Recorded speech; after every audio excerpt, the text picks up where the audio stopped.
Welcome back, you guys, to Tactical File. You know what it is. I'm here with my boy Tigo. Tigo, how we doing today, brother? Oh, great. Absolutely phenomenal. Yeah, I bet you're doing Hala great. Madrid! Y gloria que es Jeez, man. usted. I'm not going to get copyrighted on the video, but Yeah, we're recording so that people are aware the day of the last games of the Champions League. So, like, Madrid just beat Atletico a couple of hours ago, and I'm hyped, obviously, yes, because we beat those guys and I hate those guys. But before we get into yeah, that, how are you doing, man?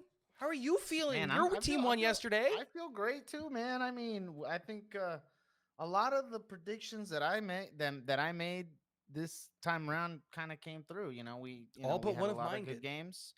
I think I was very surprised. PSG Liverpool. We need to talk about that. We'll get into that.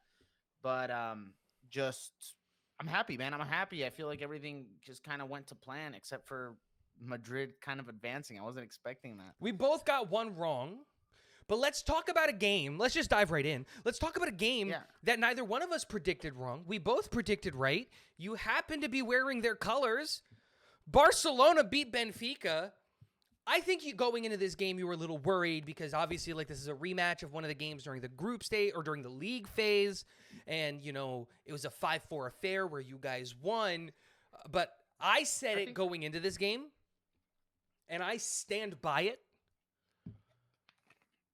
I felt like you guys had control of that series in a whole. And the moment that you guys in that first leg you win, even with the red card with that goal from Rafinha, I thought that they're coming back to Barcelona to play that second leg. I knew you guys had that in the bag. How were you going into that game? What were your thoughts? And obviously, you see such a dominant first half performance. How are I you think that feeling at the end of that? I was initially worried because I feel like Benfica are a team that does really well away, and I knew that. I looked at their games; they do very well away. And another reason why I was worried is Kubarsi wasn't going to be in, but we had Araujo, and Araujo played really well.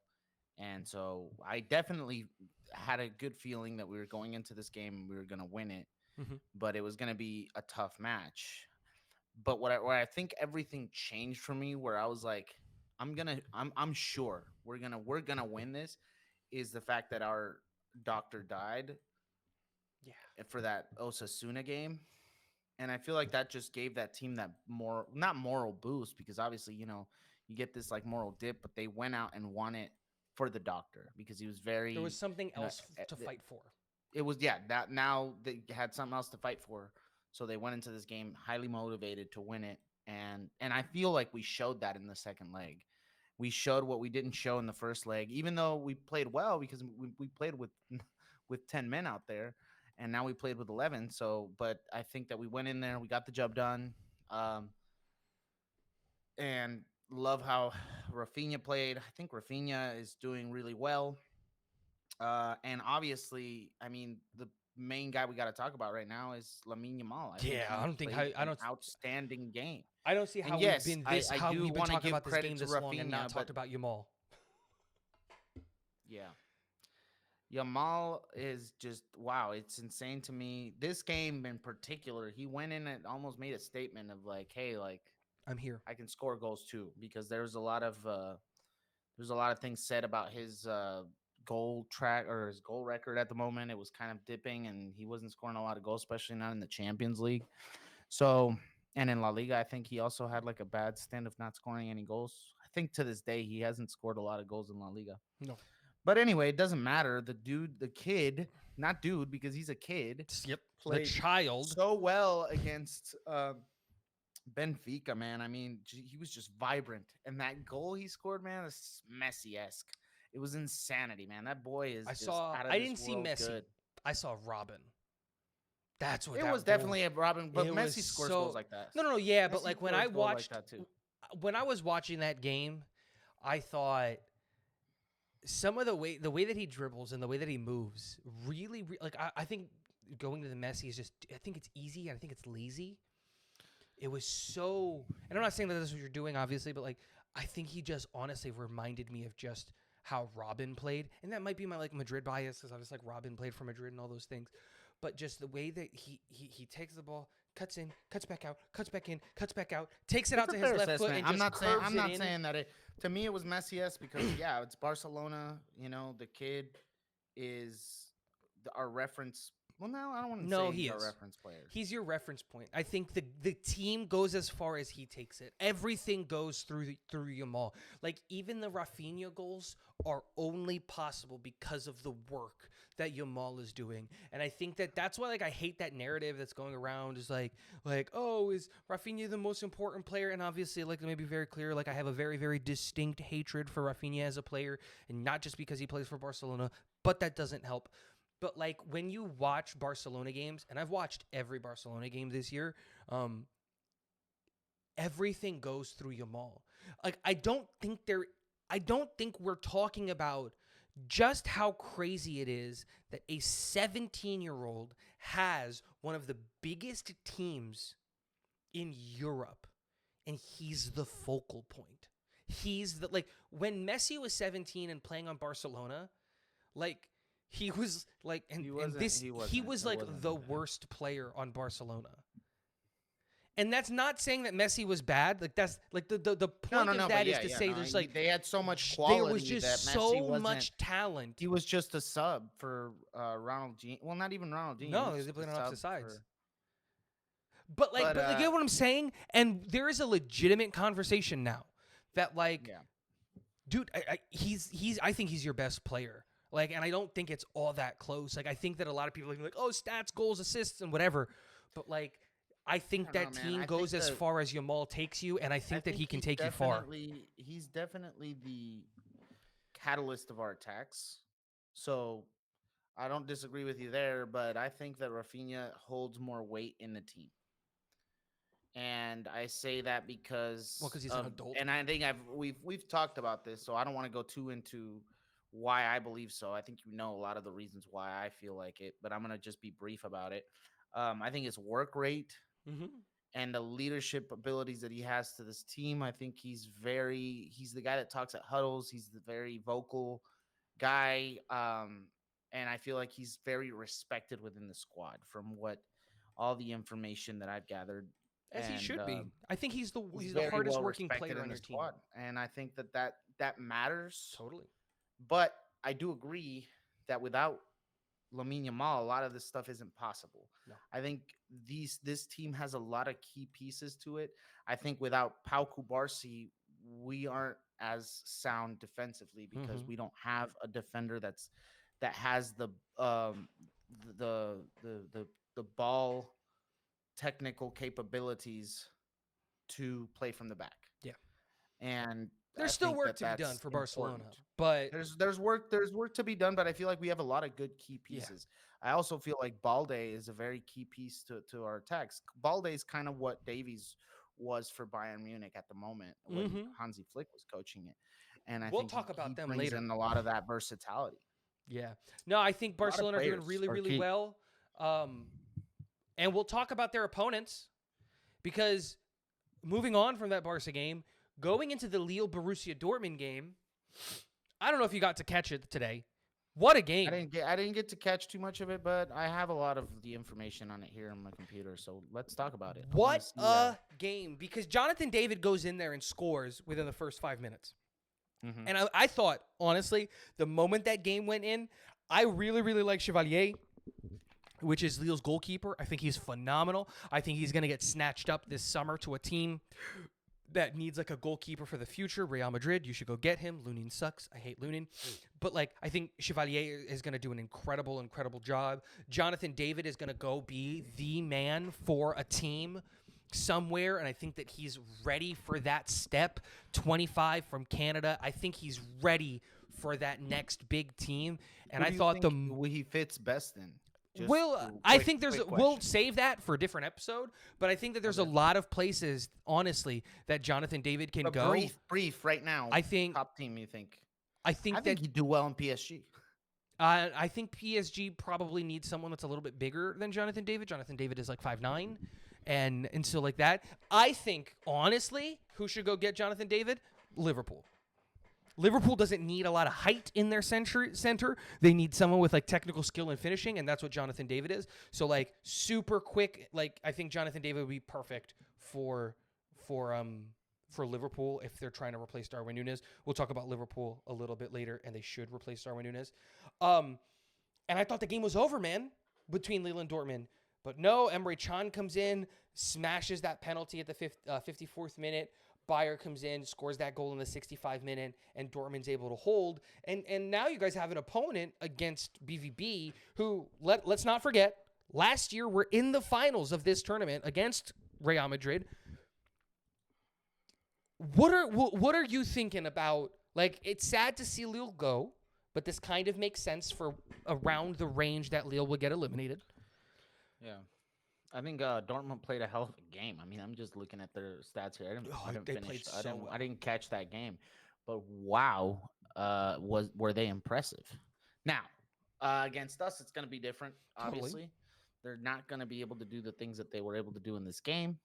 However, just looking at this game, they look like a dangerous team, and they look like a team that has capabilities to attack very well and score goals. So obviously, I don't want to go into this game thinking it's a one or it's easy. It's not going to be an easy game. Every game is now a final, and we have to treat it that way. And I think that if we come in with the best of our ability, we have every single facet to beat a team like Borussia Dortmund. However, don't want to count this as don't take this as me saying we can easily beat them, because that's just not the case. Yeah, this isn't Benfica. I think Emre Can is really good. I think Schlotterbeck is really good. I think Kobel is really good. I think their front four, I don't think gets enough credit. Adeyemi is a revelation. I think Adeyemi is a great player. I think he's so good. I think Brandt is Girassi is great. Girassi is so good. I think that this is going to be a fun game. As well, and Yep. they have a great team, and I think that going against Barcelona is going to be Going to be a big good test game for them. It's definitely going to see what level we're at now. Yeah. If we can beat them if we can beat them convincingly, I think we will be very good candidates to come into the final. I think you are good candidates to go into the final, and I think you guys should beat Dortmund. Like, I think it should be a game that you obviously it's your team. You don't want to jinx your team, but I think that like looking at this game, looking at the struggles that Dortmund is having in the Bundesliga and in Germany and German cups and things like that, like let's not forget that right now Borussia Dortmund as an organization is going through a little bit of a tumultuous time. You know what I mean?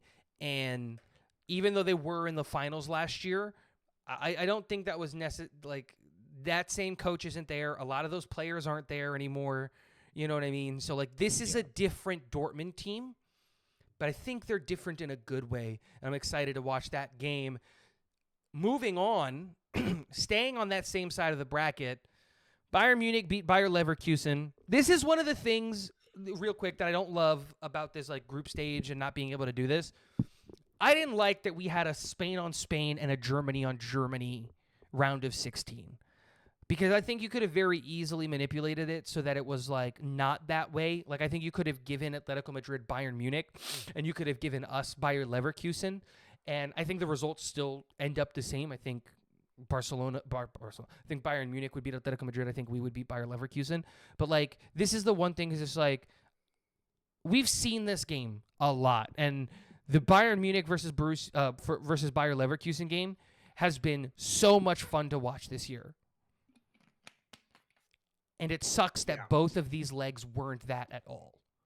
First leg, 3-0. Second leg, without Wirtz, who got hurt and is done for the year.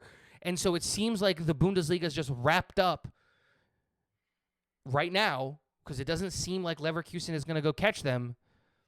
It sucks to see Leverkusen season end this way when you consider last year being so magical. Yeah, of course, but like that can happen to any team, I think, when they're not a big team. Because I mean, we're not going to sit here and say Bayer Leverkusen are this big team. Nope. They don't have these big players, you know what I mean? They can't go out in the summer and buy the best players. And so I feel like that leaked into this season, and Xavi Alonso had not that he had the perfect storm last season. I mean, he did a lot to this team to make it as good as it is, but because he doesn't have the ability to change up players, his style becomes predictable, and then eventually people know exactly what this player is going to do here because he doesn't have the spending money to go and get these technical players to do different things and change up the game. I Personally, see. I don't even think it was that, because like even this year, their games against Dortmund all ended in draws or them winning. Like I don't know what it was about Bayern Munich specifically in this Champions League year where, dude, 5-0 over 2 legs. They didn't let them score once. And that's not indicative of how this matchup has been going all year. And I think you're right. I think that like it I think sucks to another see thing that we're Leverkusen not. bow out this way because like they're gonna probably lose Florian Wirtz in the summer. We know that they're gonna lose Jeremy Frimpong in the summer. There's already talks that Grimaldo's gonna get taken. Jonathan Todd did not renew his contract, is probably going to Barcelona. There's so many I don't think he's players. going to go to Barcelona because we just renewed Araujo. Yeah, but I Kuparsi's don't see him 17. there. You might want to just push Yeah, him but down. Kubarsi's a starter on our team. Yeah, but again, that's not a good thing. You don't want I think it is. 17-year-olds I starting. think he's doing great. I wouldn't want That's to. not me. No. Kubarsi's the future of Spanish defense. Him and Dean Huijsen are going to be like, they're going to be a problem for a long time. I say the same things about Yamal. Yamal is quality. You guys need to have a player above him. You need to find like he's 17. The biggest fear with a player like that, besides the point, we're not talking about Barcelona. I don't want to get into that. We're talking about Bayer Leverkusen. Like, dude, these last 2-3 years have been such magical get rated runs for sure, and to I do see agree it there. end like this. Just I also think that here's where I want to also make a counter argument here is we also need to understand that this Bayern Munich is a different team than we saw in the first half of the season, and I think that now they're much more structured team in the way company wants to play, and they're That's the doing key. so much better. they're finally So playing how company wants them it, to. it just that's another factor that we have to put in there. Other than the fact that like Bayer Leverkusen are still nowhere near the level they were last year. Yeah. And I think that matters. I think you can say that about a lot of teams where it's just like, especially a lot of teams that had like a major facelift. And there's a couple that we're going to talk about, like when we're talking about the Champions League, that like it clicked. Maybe it took a while, but it finally clicked. But Bayern Munich go through their opponents are Inter, because I was watching that game, Inter versus Feyenoord. It was 2-1 for Inter. It almost felt like Inter, and I feel like this way just like with Inter games, period, but it just looked like it was a business trip to them. They just went there and they got business done. Thuram scores his goal, Kalonoglu scores his penalty. Like in the first game, Thuram scores, Lisandro Martinez scores. Like it was just, we're just here to get business done. We're not gonna let these. Lisandro Martinez didn't even start in this game. Yeah. But again, because it just He wasn't even a starter in this game. yeah. But like again, it was just like, because I think they were just handling business. That was Right. it. They just 100%. there was no like. Yeah, they went in there. They Dude, did what they Bastoni had to didn't do. start. Arnautovic wasn't playing. Like Yeah, they like, dude, they just went in there and they said, Barella didn't play. Like it was just, we're here to handle business. We're gonna give some other people some minutes and we're gonna move things around. But that's it. And that's what they did. Dude, I said it before, and I'm gonna say it again. Inter are the best managed team in Europe right now. And I don't think it's all that close. I think the way you think Inter are the what? The best team in what? best managed team in Europe Team right in now. Europe. I think the way that Inzaghi has this team playing is like it's not exciting. It's not dynamic, but it's just so structured Everybody knows what their job is. Everybody knows what they're supposed to be doing, but he leaves in enough flexibility and freedom for the players' individual talents to take over when it needs to take over.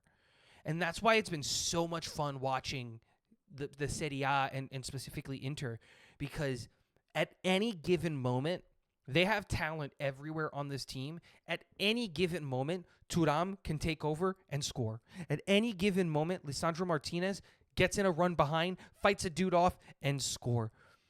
When Bastoni is in there, like, you're not getting through him. When DiMarco is in there, you never know when he's going to come flying up the wings. Like, it's so much fun to watch Inter. And I do think that, like, we're going to see, obviously, a Bayern Munich versus Inter semifinal. Dude, I have a feeling that Inter's going to go into that game and it's just business as usual. We're here to handle business. We're going to have a what semifinal?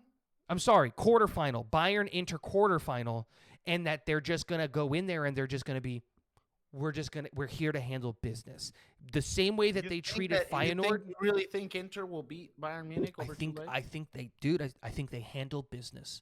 I don't think that, like, dude, there are two teams in the world right now that I think beat Inter.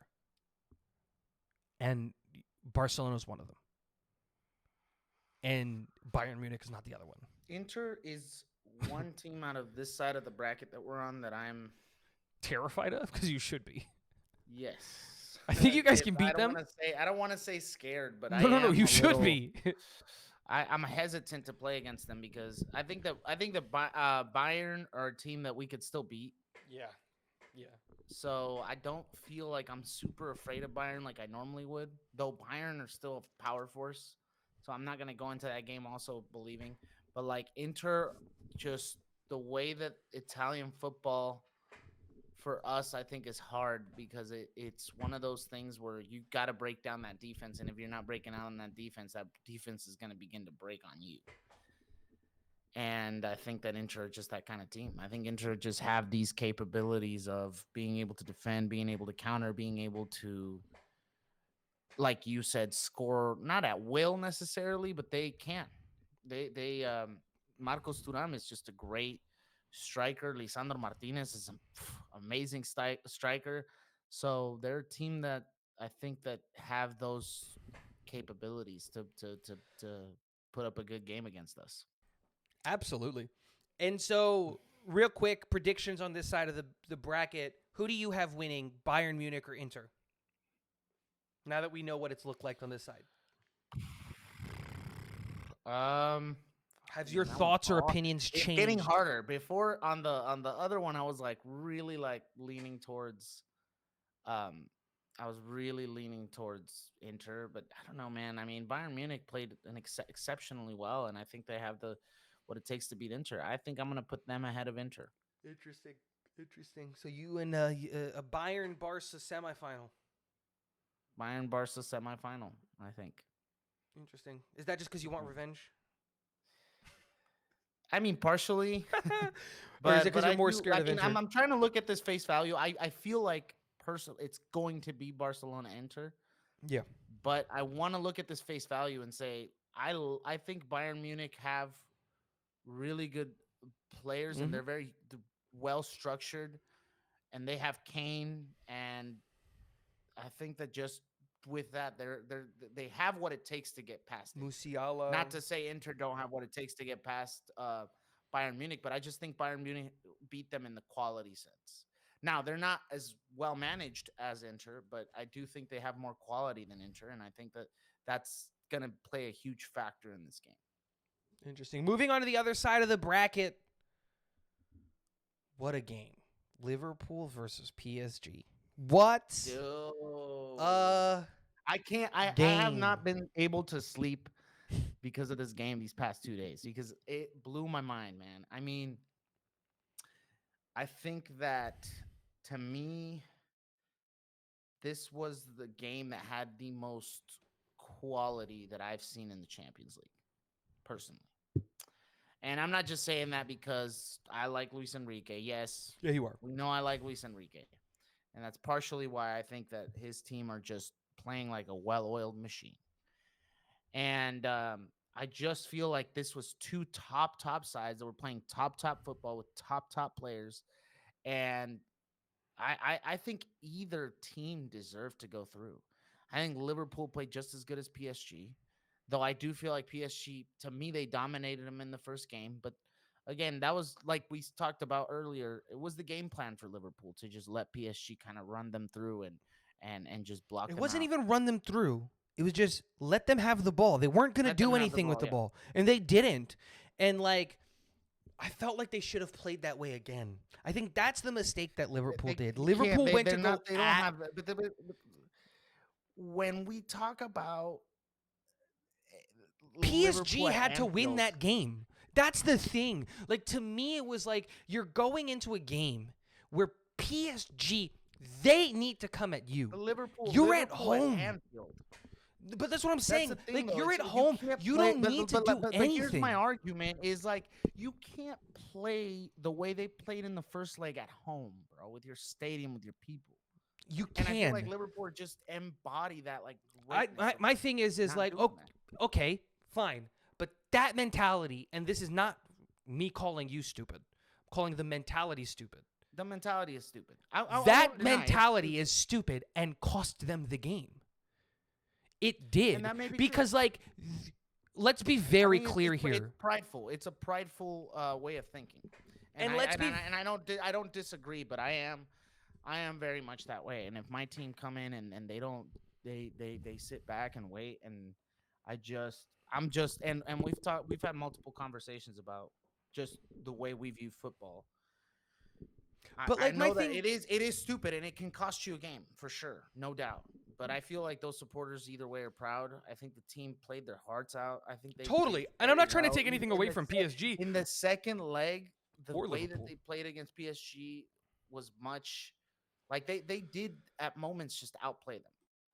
And I think and I don't know what it is about Liverpool, and I've always kind of tried to like identify why I'm not a big fan of them. But I gotta say, after this game, it made me more like Liverpool's a serious side, and they should have won. And but not to give the PSG their flowers, man. PSG to come in and beat this Liverpool side is impressive. It is. Okay, impressive. first things first. If you guys are new to the channel, hit that subscribe button, because we're actually going to be doing our very next episode, which is going to come out in a couple of days, is us talking about, like, what are Liverpool missing? Because at the beginning of the year, Liverpool looked like they were the best team in Europe, and we're going to talk about how do you fix Liverpool so that next year they don't lose to a team like PSG. Because look, I get it. PSG played well, and I think that they've got quality players, and I think that they've got a ton of talent on that team, but I don't think that PSG beat Liverpool. I think Liverpool lost to PSG because Konate's... It was a blunder by Konate that led to the Dembele goal. It wasn't like a piece of magic or like a beautiful pass. No. Konate just said, here you go, Dembele. Here's a free net to score on. And I think that gets lost in the weeds. The game was phenomenal. Flying chances and attacks and all of this stuff. And if Darwin Núñez had any talent at all, Liverpool win this game. I honestly think that. It's messed up to say, but It's time. It's messed up to say, but I don't know. To me, I just felt like PSG played. And like, again, this isn't me fantastic trying to take anything away from PSG, because Yeah. I think PSG played an incredibly fun and exciting game and an exciting brand of football. But I do not think that they played better than Liverpool. And I think that this is one of those situations where, and this is why we love the game, and this is why we play the games, is because no one would have had Konate making that mistake going into that game. Because Virgil van Dijk and Konate have been such a good, sturdy, secure, consistent center back pairing. And Konate fumbles the bag, and ultimately, no one can close it A lot out. of things happened. I think a lot of things didn't go right for Liverpool. Totally. And again, that's why we play the game, right? Is because those things happen and stuff like that.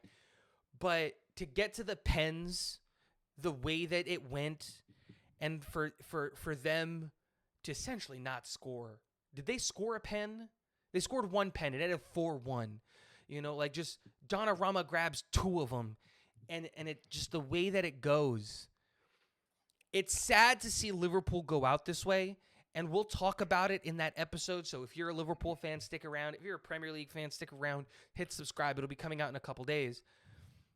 But there is going to be some retooling. There is going to be some reworking that Liverpool is going to have to do, because what do you do about Virgil van Dijk's contract? What do you do about Mohamed Salah's contract? What do you do about the fact that Trent Alexander-Arnold is coming to Real Madrid? Like, how do you retool? How do you reload so that you're back in this position so that English football can continue to push, because they just haven't recently.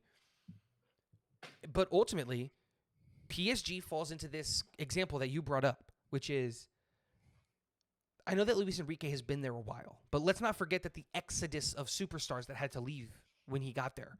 Because like when he got there, it was Messi, Neymar, and Mbappe. You know what I mean? I don't think Neymar was there. Nobody was. Either way, but Messi. like there was still the stench of. No, yeah, he was. How long has he been there? So he never actually managed them. When they hired him, they let Neymar and Messi go. Oh, that was the year? That was the year they Okay. let Neymar and Messi Either go. way, He but, never like- actually coached them. Okay, so like either way, you're still like you lose Mbappe. Like that's a big Thought deal, they- right? I thought they were gonna have a re-encounter there, but yeah, no. PSG were ready to move on, and I think Luis Enrique was part of the reason. I think Yeah. Luis Enrique went in and was like, "I want to structure a team with. I want to get rid of all these guys that don't need to be there." Yeah. And I think that's why PSG did what they did. I think they wanted to keep Mbappe.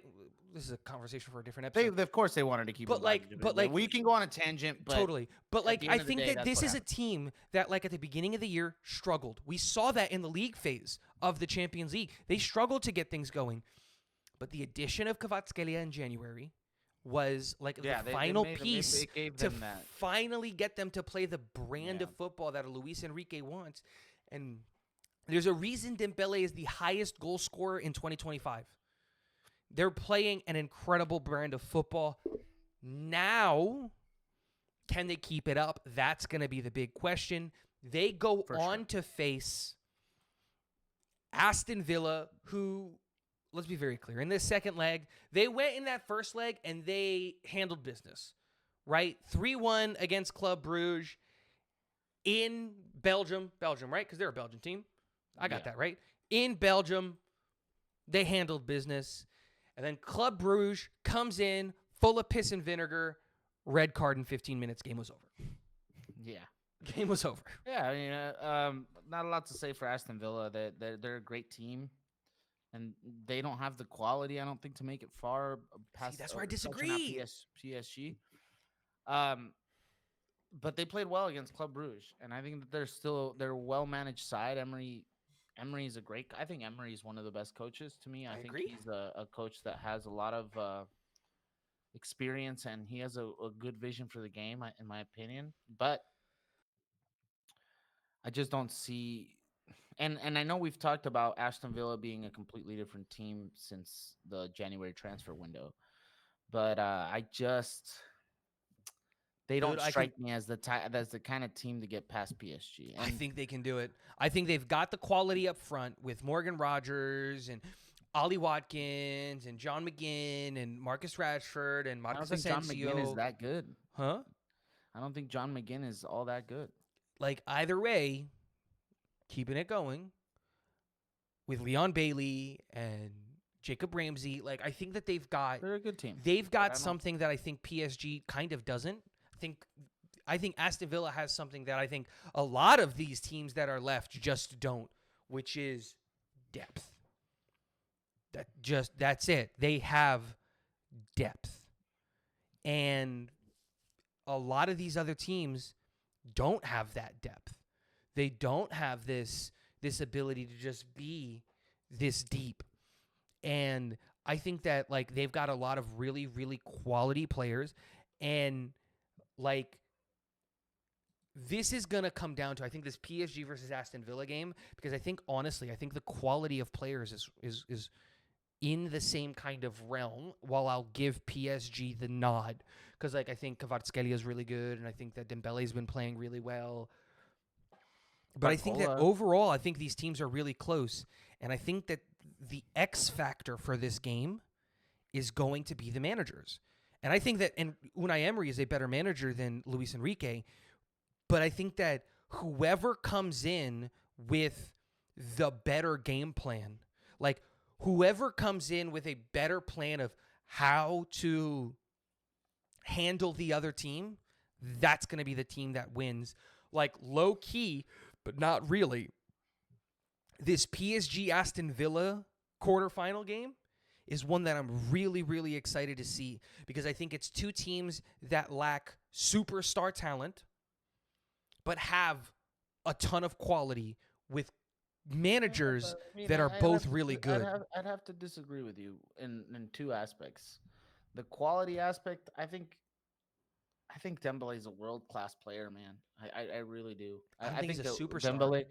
I think Dembele is a superstar to me. I think Dude, I'm sorry. Dembele is I'm not one of calling the you a best players. superstar with just 3 months of performance. We've seen But Dembele for years but the not thing is that- show up. No, but the Dembele, but it's tough to say not show up because I think he was just plagued by injuries. But when he was out there and when he was fit and when he was good, he was very good, I think, for us. And I was very sad to lose him, to be honest. It sucks. But at the Yeah, same but time, like again, there was a lot of drama there. I there don't want to get too was, into but like that, he wasn't a but- superstar at Dortmund. Was damn good of a player at Dortmund. He wasn't a superstar for y'all. He was like the Dortmund's Lamine Yamal. No, he was really wasn't, good. bro. He was really good. I would go back and look at him. He played 50 but he- games for Dortmund, scored 10 goals in 50 games. That's not a superstar. He was definitely. I don't think he just played 50 games. I He had to have play his more. thing. He was there for 2 years, July 16th to August 2017. He played 50 games, scored 10 goals. Like, that's not a superstar. Like, look, and this is not me saying that he can't become one, right? Like, he's still young. He's still only 27 years old. But, like, let's be very clear with Dembele. It's 3 months of really, really, really good performance. And I'm not going to call someone a superstar because of 3 months of performance. Just not going to happen. I love Kvaratskhelia. You know I do. I was mad when he went to PSG. I just think he's a player that has so much quality to him. I'm not And I don't denying see that. I don't see a player as good as he does in Aston Villa. I think Ollie Watkins is every bit as good as Dembele right now. I don't know. I don't agree. I don't agree. I think that I don't get- think the ceiling is as high, right? I'd like I'm not going to argue that, but I think that Ollie Watkins playing in a harder league has almost as many goals and just as many assists as Dembele does. And I hate to say it because I dislike the player, but like Marcus Rashford looks like a new man at Aston Villa. Like the man that earned that 300 pounds a week contract at Manchester United looks like he's back. So I'm not even saying that Aston Villa are going to win. I still think that PSG win the game because I think that the edge and talent, specifically defensively, goes to PSG. But I think this is going to be a game, is ultimately what I was trying to get at. I think that this matchup of PSG versus Aston Villa, don't sleep on it because I think it's actually going to be really, really good. Yeah, I agree. It's going to be a good game. I think PSG will get past it, but I think it'll be a good game. Moving on. Arsenal to- versus PSV Eindhoven. I mean, that game really matter? I mean, come on, 3-9. I got to mention it so that Arsenal fans, you don't yell at me for hating Arsenal and not talking about it. But, like, dude, they went in with a 7-0. Like, 7-1. no. Oh, 7-1. You're right. 7-1. Because of the pen. Yeah. 7-1. Like, Yeah. at the Emirates. And Like, they went at home and they tied. I think it's BS that yeah, they tied. They should've tried to I don't win think it. they played all that much. They No, just kind of. they just Because they kinda could have were very like, easily yeah. dominated the possession. They very easily, but dude, like, look at the lineup that they put out there, and it's just like, bro, Kivior was playing, Zinchenko was in the midfield, Tierney was up top with Sterling. Like, Sterling finally got minutes for the first time all year. Like, Odegaard was on the bench. Timber was on the bench. Trossard was on the bench. Martinelli was on the bench. Sterling got 2 Saliba- assists too. He Yeah, actually no, he played well. But like, I think that kind of shows you how they thought about the game. Like, they knew they had the game in the bag, and they said, Yeah. we're not gonna Yeah, they fully definitely- just reel it in, but like, they weren't trying all that much, and they didn't have to. They handled business in game one. Do you think Arsenal will be much better once Bukayo Saka comes back in April? Can they? I think don't it'll be think he too can little, too late. reintegrate in time. I think it'll be too Yeah. little, too late. Yeah, I agree. That's the problem. Like, that's the real problem, is that it'll be too little, too late. Like, no player comes back from injury and is as 100% right off the rip. No player.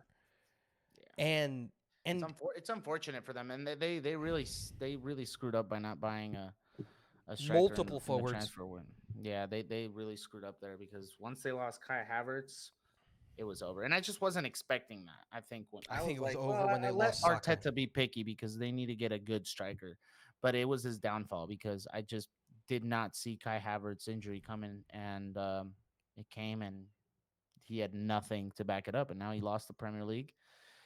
again, It's gonna be a tough match against Madrid. like, and my I'm thing is gonna like, just say this briefly Go ahead. though. I think that if somehow in an alternate universe Arsenal get past Madrid, I'm gonna have to buy an Arsenal jersey, man. it's if not gonna happen. somehow- Let's be very real If here. somehow that happens, I'm buying. We're an getting Arsenal ahead of jersey, and ourselves. I'm wearing it. We're getting ahead of ourselves. Arsenal beat PSV. They move on to the quarterfinals against my Real Madrid. What a game!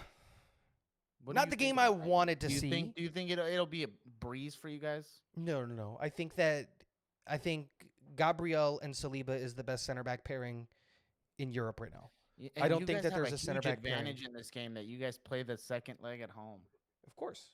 But I think the biggest thing that Arsenal have going for them, and this is going to be the X factor for them, is the fact that they have Saliba, Gabriel. Like, because that's the best center back pairing in the world. And if they can handle their Did you hear business, which Saliba they kinda can, insinuate they that he can wants do to it. stay? But I don't want.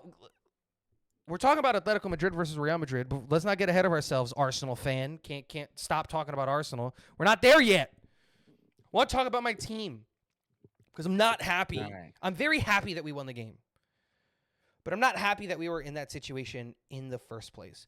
Because the only thing that people are going to talk about is the fact that Julian Alvarez slips and he double touches the pen.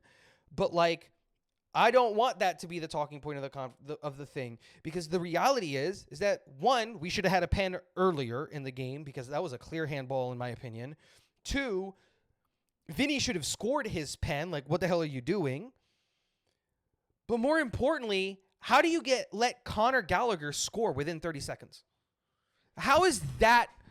You have a lead and you just gave it away in the first minute. And it's just like, dude, it's the most Real Madrid thing on the planet. And I wasn't worried because, like, this is our tournament. We own it, especially over these doo-doo heads. I'm sorry, I hate Atletico Madrid. Like, they just don't beat us in the Champions League. They don't do it.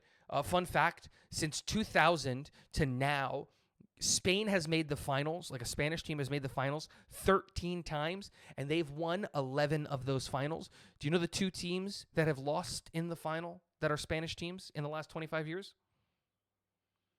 Atletico Madrid, both times. Do you know who beat them both times?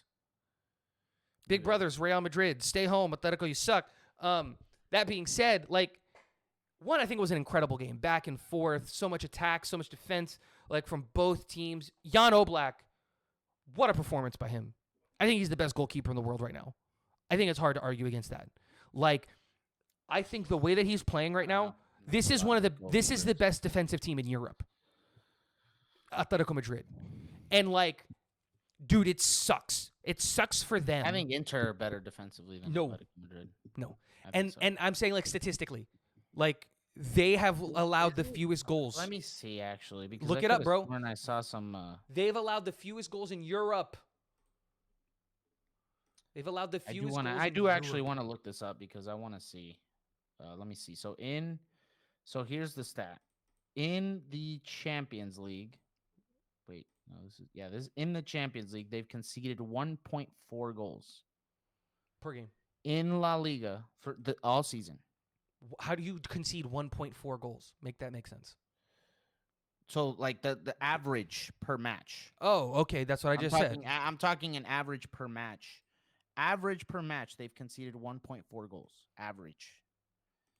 And in La Liga, which are the only two competitions that I'm going to get into, they've conceded 0.7 goals per match. Yep. Now, let me look at Inter for a second. Dude, if you just look at the table, and it'll be faster. In La Liga, Atletico has conceded 18 goals. In the Champions League, Atletico have conceded 12 goals. In the Serie A, Inter has conceded 27 goals, and in the Champions League, they've conceded 1. And that's just in the league phase. So what's the totals there?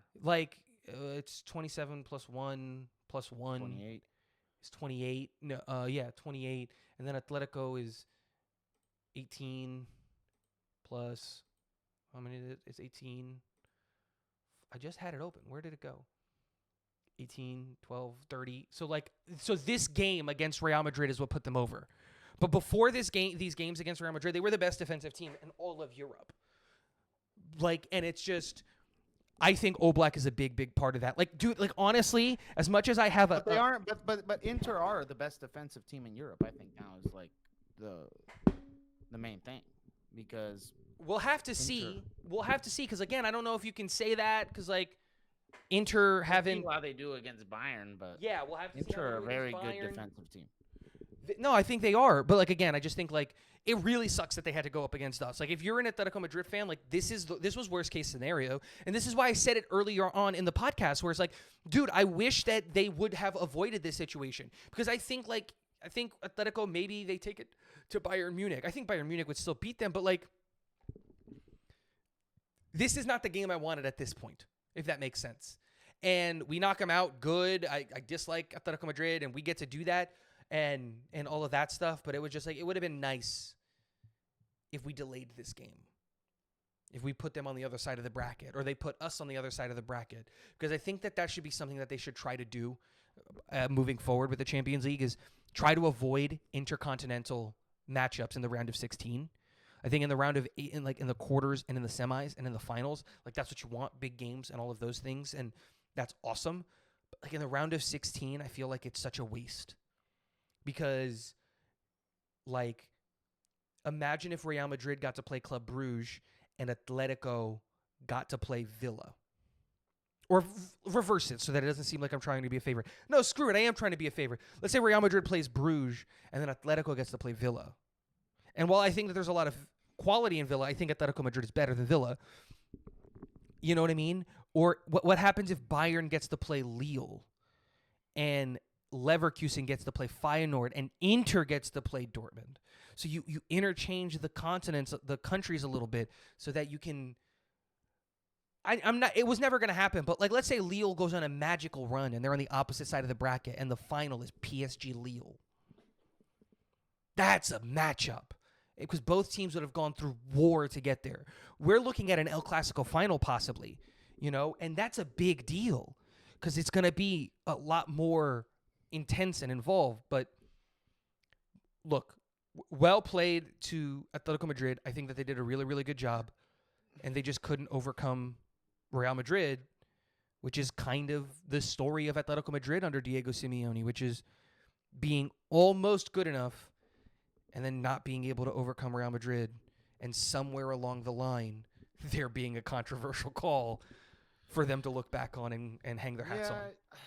Happens every time. It is what it is with Atletico Madrid. I feel like they did play a good match, but yeah, they just Madrid are built for this, and we've said that throughout the time that we've known each other.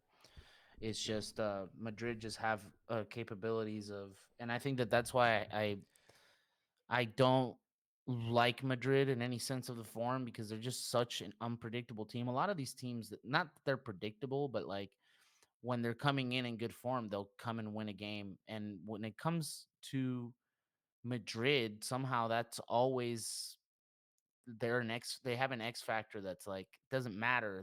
Their form absolutely does not matter. The way they're playing in the match absolutely does not matter. They could be not doing well, losing every ball, and then suddenly the 90th minute hits and they decide they want to score 3 goals.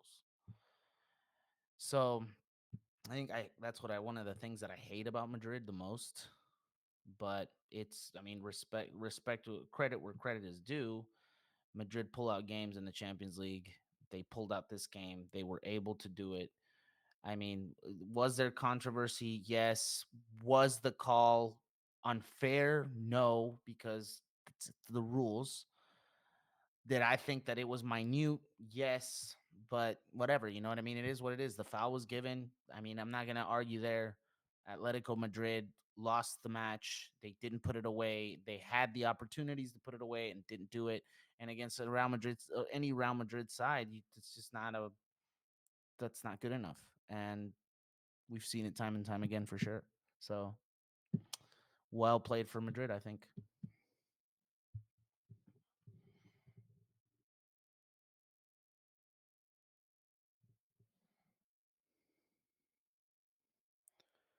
Hey, I'm not hearing you, man. I'm not hearing you at all.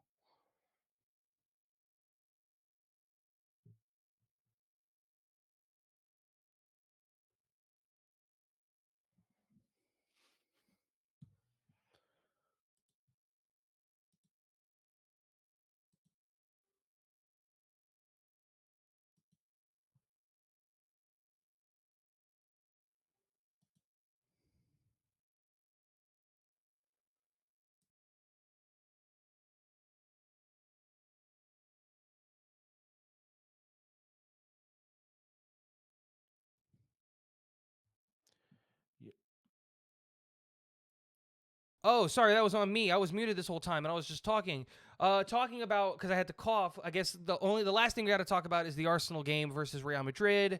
And I think that what I was saying is for you to win games, you got to score goals. And I don't see a way that Arsenal are really going to score goals. And like to be fair, outside of their center back pairing, I'm not that worried about the players on Arsenal. And while I think Gabriel and Saliba are the best center back pairing in the world, I'm not worried about their fullbacks. I'm not worried about that midfield. And I'm definitely not worried about that front three.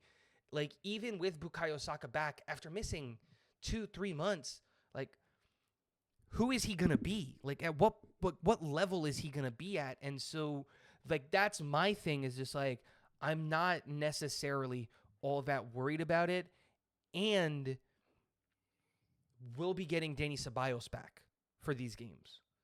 And I think that's a big addition to the midfield too. So it's an exciting matchup, but I think that I just don't think that Arsenal have the firepower to be able to keep up with Real Madrid scoring. We're going to score against them.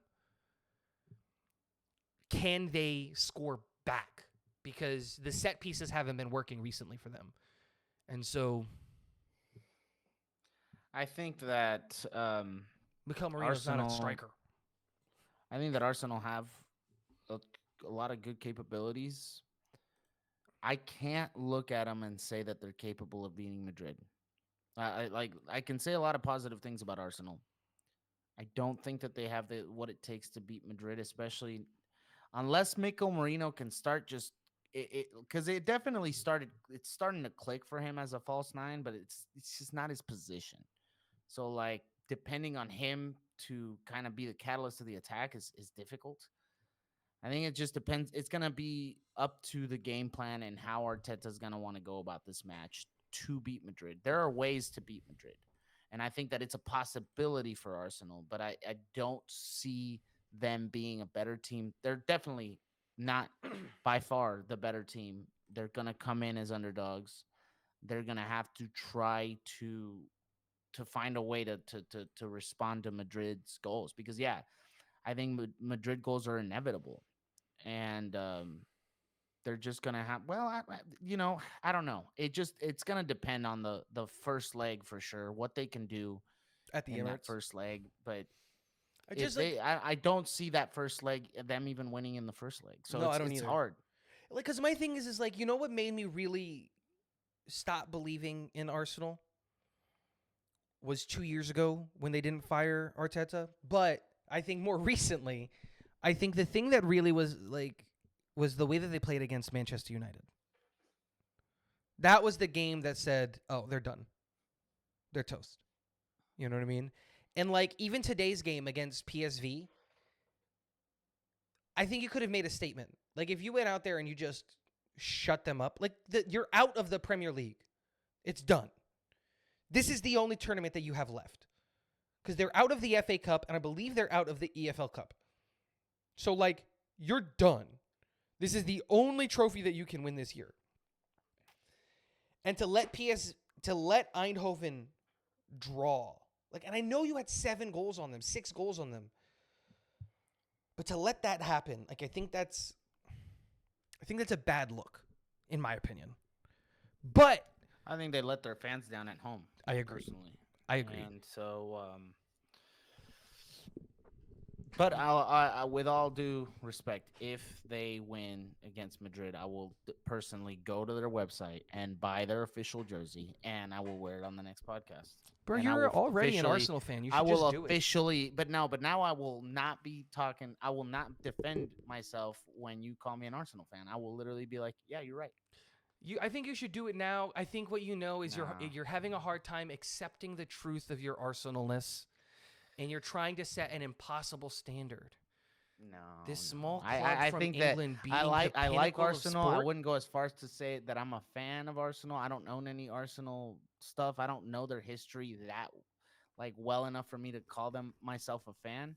You can But learn. if they beat Madrid, I will be an Arsenal fan, and I will admit it fully. Guys, in the comment section below, let us know by how many goals does Real Madrid beat Arsenal to just shut this up. Come on. Even Arsenal fans know that they're not gonna beat Madrid. But we do have a very, very interesting bracket. Let us know all your thoughts in the comment section below. Guys, I said it before and I'll say it again. Make sure to hit the subscribe button because in the next couple days we're gonna be doing a how do you fix Liverpool? What went wrong? Why weren't they able to beat a team that they on paper were better than? All of that and more on the Tactical Foul Podcast channel. Thank you for hanging out with us. My name is Tigo. That is Kevin. Thanks for hitting the like button on the way out. Get on out of here, guys.